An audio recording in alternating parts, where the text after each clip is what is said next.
आपको ऊपर काले बादल दिख रहे होंगे, लेकिन ये इतने काले नहीं हैं जितने काले बादल अब छत्तीसगढ़ की राजधानी के कानून व्यवस्था में मंडरा रहे हैं। दौड़ाते हुए, चाकू मारते हुए घर तक लाता है, जो प्रार्थी है उसके घर तक पहुंचता है और घर के पास भी चाकू मारने की कोशिश करता है। तो उसका भाई और उसका बहन आया मेरे को, बोले कि नहीं तुम लोग रिपोर्ट कर देना, मेरा भाई आर निकलेगा, आर मारेगा, जान से मार देगा। सीधा तमाचा है कमिश्नर प्रणाली के ऊपर और सुशासन के ऊपर, जो कहते हैं कि सुशासन है। हम लोग उससे लड़ाई झगड़ा कुछ नहीं करेंगे, उसको अब अंदर कर दो। किसी के अंदर डर नहीं है क्या कानून व्यवस्था का? और क्या कानून व्यवस्था का डर नहीं बनाया जा सकता है? आपको ऊपर काले बादल दिख रहे होंगे, लेकिन ये इतने काले नहीं हैं जितने काले बादल अब छत्तीसगढ़ की राजधानी के कानून व्यवस्था में मंडरा रहे हैं। क्यों ऐसा बोल रहा हूँ? क्योंकि 23 जनवरी को कमिश्नर प्रणाली लागू होती है। कहते हैं कि अब अपराधों में कमी आएगी, लेकिन काले बादल जो हैं वो ऐसे मंडराते हैं कि राजधानी रायपुर में एक दिन के ही अंदर 2 चाकूबाजी के केस सामने आते हैं। इस समय मैं त्रिमूर्ति नगर में मौजूद हूँ, जहाँ एक नामी बदमाश है, निगरानी बदमाश है, जो दौड़ाते हुए, चाकू मारते हुए घर तक लाता है, जो प्रार्थी है उसके घर तक पहुंचता है और घर के पास भी चाकू मारने की कोशिश करता है। ये स्थिति है राजधानी रायपुर की। ये कोई फिल्म सीन नहीं है, ये कोई बिहार की घटना नहीं है, ये राजधानी रायपुर की घटना है, छत्तीसगढ़ की घटना है, जहां कमिश्नर प्रणाली लागू हो चुकी है। और ये कहा जा रहा था कि एफआईआर होगी, त्वरित कार्रवाई होगी, अपराधों में कमी आएगी, लेकिन आज तक अपराधों में कमी आती हुई दिखाई नहीं दे रही है। और जो घटनाएं हैं वो दिन प्रतिदिन देखने को मिल रही है। हमारे साथ जो प्रार्थी हैं वो भी मौजूद हैं, उनसे भी बात करेंगे। भैया, क्या हुआ था, किस तरीके से आपके ऊपर वार किया गया और करने वाला कौन है? सर, करने वाला है घनश्याम सोनी। मैं क्या ड्यूटी से आया सर, ठीक है। तो ड्यूटी से आने के बाद लंच करने आया था। तो लंच करने के लिए मुझे दुकान गया था कुछ सामान लेने के लिए। तो उसके बावजूद मेरी भांजी को भी लेके जा रहा था। तो उसने वो चौक के सामने खड़ा हुआ था उसने।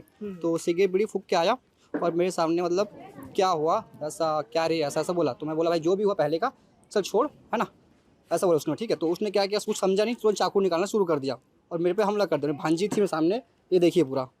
अच्छा, आपके साथ है भांजी? बेटा क्या हुआ था उस टाइम पे? मामा ना, तो मामा को धड़ के चाकू मारा गया था। देखिए, ये एक छोटी सी बच्ची है, ये जिंदगी भर के लिए एक ट्रॉमा होता है एक छोटे से बच्चे के लिए, वो उसके आने वाली ज़िंदगी के लिए भी ट्रॉमा होगा। और सोचिए जब ये बच्ची बड़ी होगी, जब इसे इस विषय के बारे में पूरी जानकारी होगी, तो उसकी ज़िंदगी कितनी मुश्किल होगी। और एक बच्ची को हाथ में लेके एक व्यक्ति जा रहा है, उसके साथ चाकूबाजी की घटना करने की कोशिश की जा रही है और दौड़ा दौड़ा के चाकू मारा जा रहा है। कहाँ कहाँ चाकू मारा गया है? जी सर, बिल्कुल दिखा रहा हूँ सर। पहला तो ये वहाँ पे मारा था, गिरने का पहला ये मारा था, ठीक है। देखिए, ये यहाँ चाकू मारा, गिरे हैं, उसके बाद चाकू मारा है। हाँ, दूसरा वहाँ भी पड़ा था सीने पर, दूसरा बहुत जख्मी, बहुत पहना हुआ था, अच्छा हैवी कपड़ा। और वहाँ पर तीसरा घर के सामने मारा हुआ है, घर के सामने। देखिए ये अपराधी कितने बेलगाम हैं और इनके अंदर दया नाम की चीज नहीं होती है। ये नशे में होते हैं। नशे में था उस टाइम पे? हाँ सर, नशे में था वो।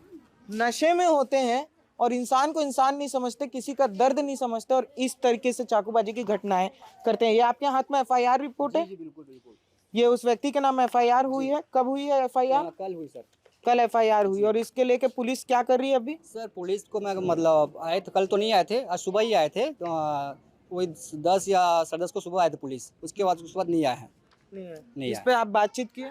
हाँ, बातचीत सर बोले कि भेजेंगे, बोले तो अभी तक नहीं आया। ये चाकूबाजी घटना हुई कब थी, कब चाकू? सर चाकूबाजी घटना 4:10 को हुई थी, कल 4 को शाम बजे से। हाँ, शाम को ही हुई थी। देखिए, मैंने कहा था कि एक ही दिन में 2 चाकूबाजी घटनाएं आती है। सेम 4 तारीख को राजा तालाब में भी एक वकील के साथ चाकूबाजी की जाती है और अभी त्रिमूर्ति नगर की घटना को लेकर हम बात कर रहे हैं। और ये सीधा तमाचा है कमिश्नर प्रणाली के ऊपर और सुशासन के ऊपर, जो कहते हैं कि सुशासन है। ये तमाचा उन लोगों के मुंह पे है जो कहते हैं कि राजधानी रायपुर में अपराधों में कमी आई है। एक ही दिन में 2 चाकूबाजी की घटना सामने आ चुकी है। और ये माता जी हैं, आपकी माता जी हैं। देखिए, ये कपड़ा लेके बैठी हुई है, ये कपड़ा है और ये कपड़ा पहन के गए थे और तब चाकूबाजी की गई है। ये देखिए, ये पीठ के जो निशान देखिए, ये कपड़ा फट गया है। और ये पैंट देखिए, जो जीन्स होता है वो एक मोटा कपड़ा होता है और उसके बाद भी ये स्थिति है, ये स्थिति है।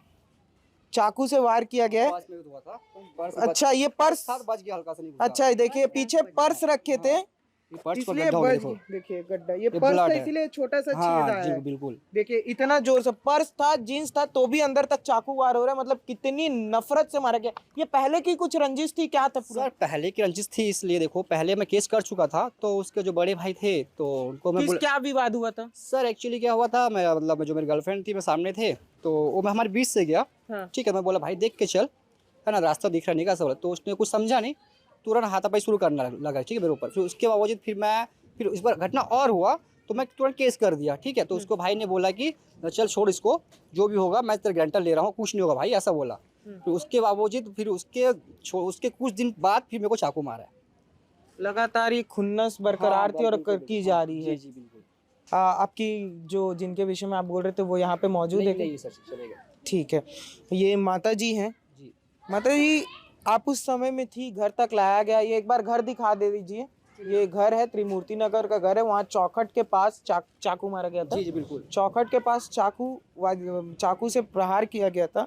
उस समय आप थी यहाँ पे क्या पूरा? नहीं थी, पूरे लेडीज लोग थे, वो लोग चिल्लाए तो मैं, वो मेरे को बोला माँ मेरे को ये कमोड़ी मार दिया चाकू मार दिया, मैं दौड़ दौड़ के आया तो देखा तो फिर दोबारा दौड़ के चाकू इतना बड़ा दौड़ के आ रहा था, तो मैं लड़का को बुलाया, जैसे लड़का आया तो उसका फिर भाग गया, तो उसका बहन और उसका भाई बाद में आया और मेरे को धमकी दे रही थी। क्या धमकी दे रहे थे? तुम लोग रिपोर्ट करने गया तो मेरा बड़ा बेटा वाला उसको तो यार रिपोर्ट कर देना, हम मारेंगे पीटेंगे नहीं, कुछ नहीं किए। तो उसका भाई और उसका बहन आया मेरे को बोले कि नहीं तुम लोग रिपोर्ट कर देना, मेरा भाई आर निकलेगा, आर मारेगा, जान से मार देगा। देखिए धमकी दे रहे हैं, पुलिस प्रशासन क्या कर रही है? सबसे बड़ा सवाल है, ये धमकी दे रहे हैं। क्या बोल रहे हैं? जिस दिन जेल से निकलेंगे उस दिन आके मारेंगे। धमकी दे रहे। कानून व्यवस्था की बात करते हैं, सुशासन की बात करते हैं, ताली बजाते हैं सुशासन के नाम पे, कमिश्नर प्रणाली के नाम पे। ये तो तमाचा है, सीधा सीधा ये तमाचा है कि चंद चुटपुटिये जो होते हैं, ये जो निगरानी बदमाश होते हैं छोटे छोटे कोने पे, त्रिमूर्ति नगर का ये एरिया है, वो धमकी दे रहे हैं कि हम निकलेंगे, हम मारेंगे। किसी के अंदर डर नहीं है क्या कानून व्यवस्था का? और क्या कानून व्यवस्था का डर नहीं बनाया जा सकता है? क्योंकि 2 घटनाएं हुई हैं, बार बार बोल रहा हूँ, और ये पहली इस घटना को तो हम बात कर रहे हैं। मैं सुबह नहा रही थी और उसका बहन क्या बोली, उसका भाई क्यों वो उसको भेज दे रही, कहाँ भी भेज दे और उसको मारो, और भाई लोग मारो, उसको छोड़ना नहीं, वो बेसी दादागिरी कर रहा है, रिपोर्ट कर दिया है मेरे भाई से नाम से। मोहल्ले में ही रहती हैं वो, पीछे तरफ से रहती, पीछे साइड रहती हैं, त्रिमूर्ति नगर का ये। नहा के सुन रही थी तो आके मेरे लड़का को बताया, तो रिपोर्ट किया कि नहीं, पुलिस लोग क्या बोल रहे, बोला तो मैं कर दिया माँ, ऐसी बोला मेरा लड़का। अच्छा भैया, ये नशे में सारी चीज हो रही है, यहाँ नशा भी बहुत बिक रहा है क्या? नशा सर यहाँ पे होता है, लेकिन नशा बिकता नहीं यहाँ पे। तो बहुत नशे से प्रेरित हैं लोग। हाँ, और ये जो भी हो रही है नशे में ही हो हाँ रही है। बिल्कुल, नशे में था, नशे में क्या हो जी बिल्कुल। और ये करते हैं यहाँ का लड़का लोग, कहाँ भी नशा या नशा नहीं बिकता यहाँ पे। नशा करते हैं और दूसरी लड़का के भी बिगाड़ रहे हैं। जी बिल्कुल। और यहाँ और भी महिलाएं हैं जो मोहल्ले की, उनसे भी बात करेंगे। ऐसी घटना हो जा रही है इस मोहल्ले में, डर नहीं लग रहा? क्या स्थिति है? डर नहीं लग रहा, तभी तो कर रहे होंगे ना। आप लोगों को, उनको वो तो धमकी दे रहे हैं कानून को। आप हम ही लोगों को डर लग रहा है, हम ही लोगों को डर लग रहा है। नशा पानी करके बस्ती में गाली गलौज ये करना, वो पेट्रोलिंग करना। होती है, उसका माँ बाप आके धमकी देते हैं, तुम्हारा किया जाएगा, हमारा बेटा नशा कर रहा है, जो कुछ कर रहा है, तो उसका माँ बाप आके धमकी देते हैं। वो तो ठीक है। पुलिस की गाड़ियां आती है यहाँ चेकिंग के लिए? आती है लेकिन अभी नहीं आ रही है। अभी नहीं आ रही है। देखिए ये पूरी स्थिति है, दौड़ा के चाकू मारा जाता है। परिवार के जो अपराधी, उसके परिवार के जो लोग, आरोपी है उसके परिवार के जो लोग हैं, वो कहते हैं कि जिस दिन जेल से निकलेंगे उस दिन मारेंगे। खुन्नस पहले की है, अभी चाकूबाजी की जा रही है, और इसकी कौन गारंटी लेगा कि आगे क्या होगा? आखिरी सवाल है भैया, क्या चाहते हैं अभी आप? सर मुझे ना सेफ्टी चाहिए मेरे को। अभी देखो मेरे को जान से मारने का हमला किया ही है, मैं बच के आया हूँ सर वहाँ से, बच के मतलब छुड़ा उड़ा के उससे आया, बच के आया हूँ। मतलब देखो, जब उसके दम देखो कि वो मतलब घर के आके चाकू मार, कल का घर घुस के चाकू मार सकता है अंदर जाके। मतलब सर घर के सामने चाकू मार रहा है मेरे को, तो घर घुस के ही मार सकता है मेरे को। तो मैं सर मेरे को अपने को सेफ्टी चाहिए, उसको जो भी कार्रवाई हो रहा है सख्त से सख्त कार्रवाई उसको होना चाहिए। आप क्या चाहती हैं? हम लोग उससे लड़ाई झगड़ा कुछ नहीं करेंगे, उसको आप अंदर कर दो, उसको बस्ती वाले के पूछो कि आप भी, आपका मर्जी जो भी करना है कर दो, बस सेफ्टी चाहिए आप। हाँ। देखिए एक माँ है, और ये कोई जंगल राज नहीं है, ये सिविलाइज सोसाइटी है। पढ़े लिखे लोग भी हैं यहाँ पे, बहुत लोग पढ़ने के लिए जाते हैं। राजधानी है एक प्रदेश की, रिहायशी एरिया है। पढ़े लिखे वर्ग जो है वो वही सारे जो व्यापारी वर्ग है वो देवेंद्र नगर में रहते हैं, उससे जुड़ा हुआ त्रिमूर्ति नगर है, वहाँ की ये घटना है। और वहाँ पे एक माँ क्या बोल रही है कि हमें सुरक्षा दे दो और कार्रवाई कर दो। ये स्थिति है कमिश्नर प्रणाली की, और एक ही दिन में 2 चाकूबाजी घटनाएं होती है। और ये जो त्रिमूर्ति नगर की घटना ये इतनी विभत्स है कि दौड़ा के चौखट तक ला के चाकू मारा जाता है, वहाँ भी चाकू मारा जाता है, और दर्द तक को नहीं देखा जाता कि इंसान अगर छटपटाता है तो दूसरे इंसान को दर्द होता है, लेकिन यहाँ दर्द भी नहीं, क्योंकि नशा इतना फल फूल रहा है इस राजधानी में, इस प्रदेश की राजधानी में, छत्तीसगढ़ प्रदेश की राजधानी में, कि लोगों के अंदर से जो इमोशंस होते हैं वही खत्म हो गए हैं। लोग जान के दुश्मन बने हुए हैं, वो भी छोटी छोटी बातों पे, और जान लेना देना अब एक बच्चों का खेल बन चुका है। देखना ये होता है कि अब इस विषय पर पुलिस क्या कार्रवाई करती है, कब तक कार्रवाई करती है, और क्या इनको सुरक्षा की गारंटी मिलती है। बाकी खबरों के लिए बने रहिए हमारे साथ जनधारा 24/7 पर।